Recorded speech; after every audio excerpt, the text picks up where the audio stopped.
The genesis of life.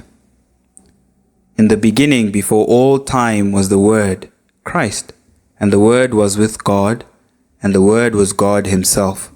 He was continually existing in the beginning co-eternally with God.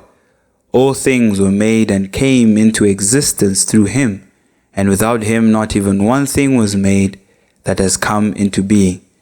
John 1 verse 1 to 3 in the AMP version. Day 1. In the beginning, God created the heaven and the earth was without form and void, and darkness was upon the face of the deep. And the Spirit of God moved upon the face of the waters. And God said, "Let there be light." And there was light.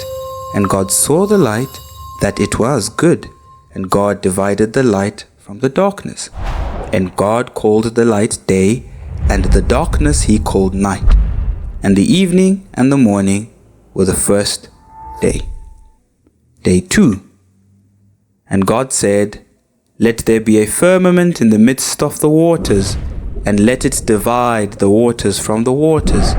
And God made the firmament, and divided the waters which were under the firmament from the waters which were above the firmament. And it was so. And God called the firmament heaven. And the evening and the morning were the second day. Day 3. And God said, "Let the waters under the heaven be gathered together unto one place, and let the dry land appear." And it was so. And God called the dry land earth, and the gathering together of the waters he called seas. And God saw that it was good. And God said, "Let the earth bring forth grass, the herb yielding seed, and the fruit tree yielding fruit after his kind, whose seed is in itself upon the earth." And it was so. And the earth brought forth grass and herb yielding seed after his kind, and the tree yielding fruit, whose seed was in itself after his kind. And God saw that it was good. And the evening and the morning were the third day. Day 4.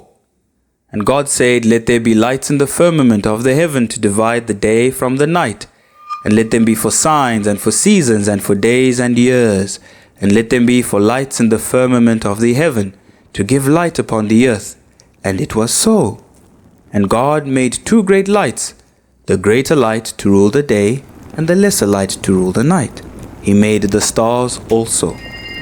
And God set them in the firmament of the heaven to give light upon the earth, and to rule over the day and over the night, and to divide the light from the darkness.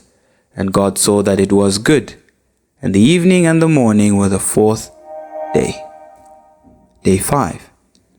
And God said, "Let the waters bring forth abundantly the moving creature that hath life, and fowl that may fly above the earth in the open firmament of heaven."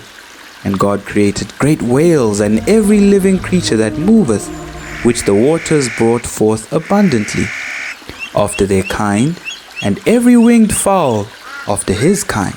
And God saw that it was good. And God blessed them, saying, "Be fruitful and multiply, and fill the waters in the seas, and let the fowl multiply in the earth." And the evening and the morning were the fifth day. Day 6. And God said, "Let the earth bring forth the living creature after his kind, cattle and creeping thing, and beast of the earth after his kind." And it was so. And God made the beast of the earth after his kind, and cattle after their kind, and everything that creepeth upon the earth after his kind. And God saw that it was good.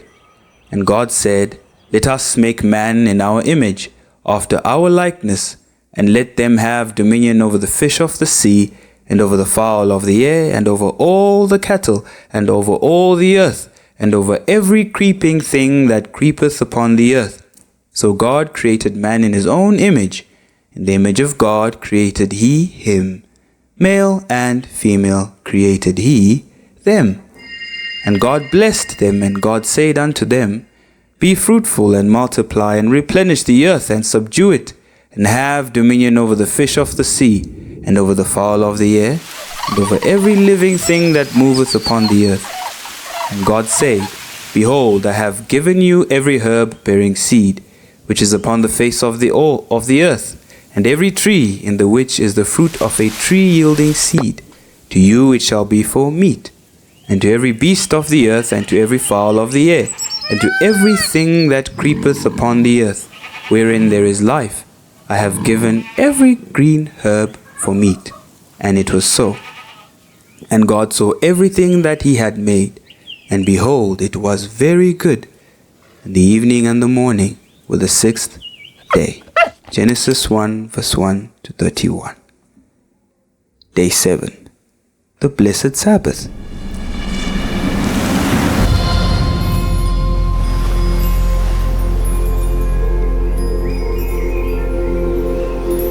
Thus the heavens and the earth were finished, and all the host of them. And on the seventh day God ended his work which he had made, and he rested on the seventh day from all his work which he had made. And God blessed the seventh day and sanctified it, because that in it he had rested from all his work which God created and made. Genesis 2 verse 1 to 3. A void world was shaped, given form and perfection, from emptiness to fullness. 1. Deep and thick darkness blanketed the waters. God created beautiful light that brightened the void covered by the ink-black blanket of darkness. God then separated life from the darkness. Time, as we know it, was given its respective boundaries. Light was called day, and darkness was called night. Here is God, placing order in the very beginning by instituting time in the process. 2. God meticulously placed a division by placing the heavens that would separate the large sheet of water. The boundless sky was created, giving the large body of water its respective homes, waters that were housed above the heavens or the sky, and below as well. 3. God gathered the waters below the heavens to form the sea, from a large sheet of water to being molded into the sphere we know today. Dry ground was carved out of the waters to establish the earth. The soil of the earth opened up. Grass and trees sprung from the virgin ground, filling it with abundant vegetation. Green, yellow, blue, and purple colors, mingled with sweet fragrances from flowers, filled the land. Hills and mountains were dressed with umbrellas of living green trees. Each tree specifically yielded unique fruit that had seed. Seed that would grow into a tree according to its kind. An apple seed would not grow into a lemon tree. An apple seed would grow into an apple tree. 4. God created the sun and the moon to govern the light he created on day 1. The greater light, the sun, would shine brightly in the daytime. The lesser light, the moon, would shine by reflecting the light from the sun during the night time. God wisely placed these two lights not just to serve us with precious light, but to help us measure time and seasons, to know when we are because of the sun and the moon. These would be important instruments for all creation to understand and measure the time and the seasons and behave accordingly. The sky was then dressed with a vast constellation of stars. Though different in size, each star served the purpose of dotting the ink-black sky with beautiful light, washing it with a lovely pattern. The population of the sky was complete. The ink-black sky served the purpose of holding these governors or rulers of light, a cup holding the precious light from day 1, and source of time-keeping for the universe. An excellent painting that served an essential role in God's ecosystem was completed. 5. God filled the sea with life. Gills and fins, fish of different sizes were given homes in the seas of the earth. From the mighty whale to the humble goldfish, the large body of waters teemed with life. The earth's sky was then filled with different colors and sizes. Rich and sweet songs serenaded the air by the well-tuned vocal cords of a nation of many birds. God's great flying orchestra, an orchestra uplifting the song of eloquence, composed and tuned by the great composer and choir master. Each creation is given a blessing, to abound in number by being fruitful and bearing life according to their kind. Growth and regeneration from the hand of God, spelled out for each beautiful creation. 6. The ground rumbled as it shook from the gallops of wild beasts, antelopes, rhinos, buffaloes, and horses, with their manes gracefully sweeping in the wind as they seamlessly galloped forward. Animals of different shapes and sizes were created by God to fill the land. From the humble ant to the great elephant, all were formed to populate the perfect ground given to them. God then crowned the earth with a creation made in his image and likeness. Adam, then Eve, molded from the dust of the earth, received his crisp and refreshing breath of life. The dust which was molded by the potter, complete with cells, eyelashes, lips and hair, toenails and the soon-to-beat heart, then became a living soul after having received his breath. Each creation was given a blessing to be fruitful and fill the earth with life according to its kind. Elephants bearing elephants, leopards, leopards, human beings, human beings. Growth from the benevolent hand of God, spelled out for each beautiful creation. We, all his creations, birds and beasts, fish and human beings, populated God's world, formed after his perfect will. His work was completed in 6 beautifully precise days. Nothingness was formed into perfectly perfect somethingness. Sabbath. God then rested from all his work on the 7th day, making it a holy day, a day to bear witness to his great work, a day to commune with his creations, to spend quality time with humanity. The great author witnessed his completed masterpiece. Nothing else needed to be added. The sweet fragrance of completion kissed each corner of the world. Have you ever tasted honey? Such is the sweetness that drenches the honeycomb of God's Sabbath day. Picture him, showing Adam and Eve the beauty he had laid out for them. The intimate father guiding and teaching his children whom he fashioned after himself. A loving father spending quality time with his children. A day made for man, Mark 2 verse 27. To spend precious time with God.